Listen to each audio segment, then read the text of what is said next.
ครับสบายดีพี่น้องปองป่ายอายสายยิงทักทายสบายดีพี่น้องคู่คนนะครับเนาะสำหรับคลิปนี้พายายเตี้ยเฮาป้าหาเห็ดพี่น้องเฮามาเก็บเห็ดกันเนาะพี่น้องแต่ว่าอยู่ในตะกร้านั้นเกือบจะเต็มแล้วเฮามาพอเห็ด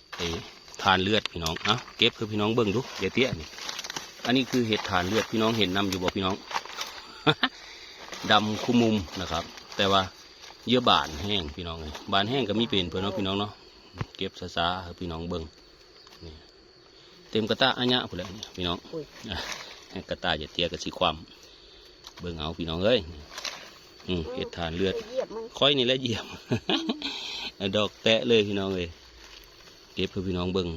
งามๆนี่พี่น้องเอาตีนมันที่เอาตีนมันมือปุเลยพี่น้องเอ้ยเพื่อนเรานะ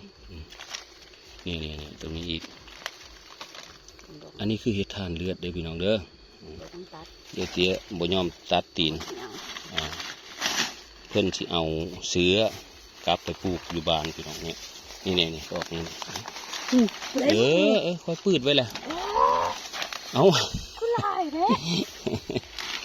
ค่อยปืดไว้แล้ว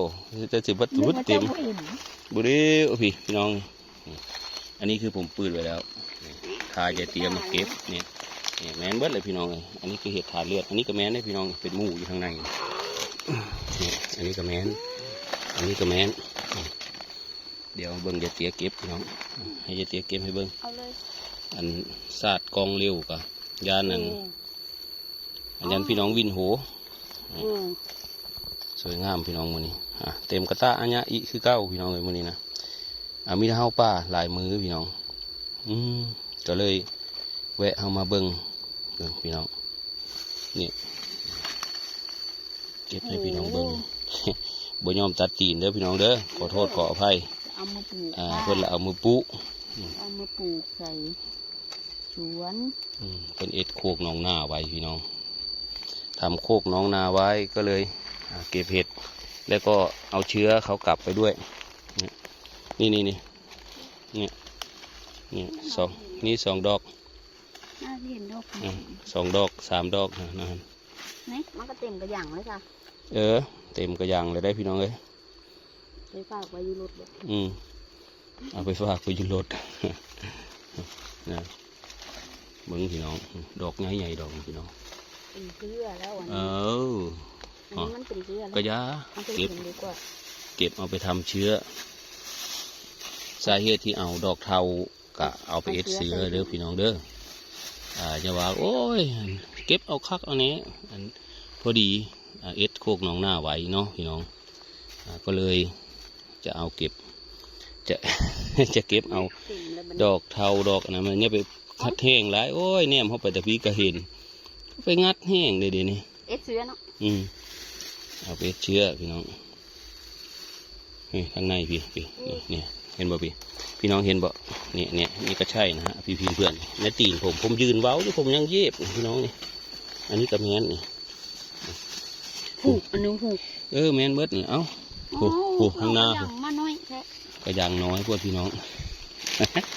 อันนี้ก็แมนได้พี่น้องนี่คุมุกนี่อันนี้ทำเชื้อนะครับพี่เพื่อนเท้าแล้วเนี่ยดอกในเอา2 ดอกนะเก็บให้พี่น้องเบิ่งยังออกอยู่เก็บมันยังออกดอกเพราะว่าเฮามีแต่เฮาป้า2-3 มื้อนะพี่น้องมีแต่เฮาป้า2-3 มื้อตัวในฮันอีดอกนั้นเอ็ดเชื้อนะนั่นแหละเป็นเชื้อเป็นนะเอามาปลูกเอาไปปลูกครับพี่เพื่อนอยู่บ้านเฮาเนาะมันบ่มีนี่อันนี้อีกนะบ้านเฮามันบ่มีเฮาก็ต้องเอาเชื้อไปเฮาเอ็ดโคกน้องนาเนาะพี่น้องทำโคกน้องนาก็เลยต้องเก็บเชื้อเห็ดอันนั้นเห็ดปีตังโอ้นุ่มๆพี่น้องเห็ดเพิ่งเดี๋ยวเก็บดอกนี้ก่อนอันนี้ก็เห็ดปีตังอันนี้โอ้ยเห็ดเพิ่งขมอันนี้หมอเอานี่อันนี้เป็นเห็ดเห็ดเพิ่งขี้ย่างพี่น้องเนี่ยกะสดงดงามเอาป่าหาเห็ดกับมานคือเก่าเลยพี่น้องเลยเดี๋ยวพาพี่น้องเลาะเบิ่งทางนี้ยังมีทางได้ซะครับพี่น้องเลยเนี่ย อันนี้ก็แม่นได้คือว่าพี่น้องผมเห็นพอแต่ตุ๊บนุบนี่แหละคือว่าเด่นเนี่ยดอกนี้ยังหนุ่มๆสวยงามล้นกระต้าเลยได้พี่น้องเอ้ยตึ๊บใส่ไปพอได้นึ่งเอามานึ่งเนี่ยเอามาเอ็ดเสือเนี่ยอันนี้ก็แม่นพี่น้องหาเฮ็ดมีค่อยซะนะบ่ค่อยซะมันก็เลยบ่ได้เห็นมันอยู่ในนี่ดอกนี้หนุ่ม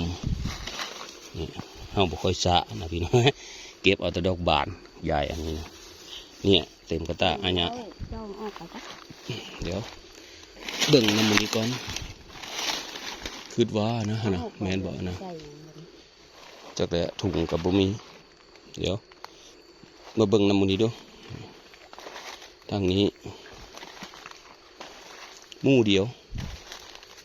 โทษเหมือนวันเหยียบเพชรเลยบ่คือทึกเนี่ยพี่น้องนี่ดอกนี่เนี่ยพี่น้องอึ๊บท่านผู้มีหูจักข้าเจ้ากระเตะทิมนะครับนี่คือเห็ดพึ่งขี้กระบองแถวบ้านตะดุยของเห็ดพึ่งขี้กระบองเนาะพี่น้องเนาะมีแมนค่ำมีสุภาพเด้อพี่น้องเด้อเห็ดกระบองแกงอร่อยนะฮะโอ้ยโทษน้ำเกาะสิเด้ไปเบิ่งก่อนว้ายเมื่อยพี่น้องเลยพาพี่น้องไปเบิ่งอันนี้เห็ดพึ่งขี้กระบองเด้อพี่น้องเด้อต้องทำความเข้าใจได้หลายคนมีหูจักเนาะที่ไหนนี่อึ๊บเนี่ยเห็ดเพิ่งขี้กระบอกของแท้เลยนะแกงนี่โอ้โหอีพอยแม่อร่อยนะครับมีแม่นมีแซบได้แกงแซบแต่ว่าหน้าตาของเขาน่ากลัวก็แค่นั้นเนาะพี่น้องเนาะมีไปเลยหน้าตาเป็นตาย่านก็เลยสำหรับคนที่หูจักนะเขาแลนเซอร์ แต่คนที่ไม่รู้ก็เย้าตีนดึกนะครับเตะทิมคือมีหูจักเนาะก็มันก็เป็นเรื่องปกติเนาะพี่น้องสำหรับคนที่ไม่รู้ย่อมไม่ผิดเพื่อป้องกันตัวเองไว้ก่อนนะแม่นบอกเอามากินตุ๋ยในเลือดสะ เนาะเบิ่งว่าพี่น้องความหมานเต็มตะกร้าอันเนี้ยนี่พี่น้องเอาละเฮาป่าได้นี่กระตาน้อยคือว่าแหละกระตานิดเดียว กระตาสีชมพูตั้งแต่ปีกายนี่แหละกระตานี่นะพี่น้องอย่าเอากระตาใหญ่มากผัดอันยามันมีได้เฮ็ดนะอ่านแต่โอเคเนาะพี่น้องเอาละพี่น้องสำหรับคลิปนี้กะยาวมาพอสมมาพาควรเนาะหล่นกระตาอันเนี้ยอย่าเตี้ยถือปิดคลิปดู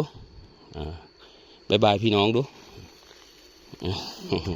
บ๊ายบายครับผมพอกันใหม่คลิปหน้าครับพี่น้องเต็มกระตาอันเนี้ยแหละพี่น้องเลย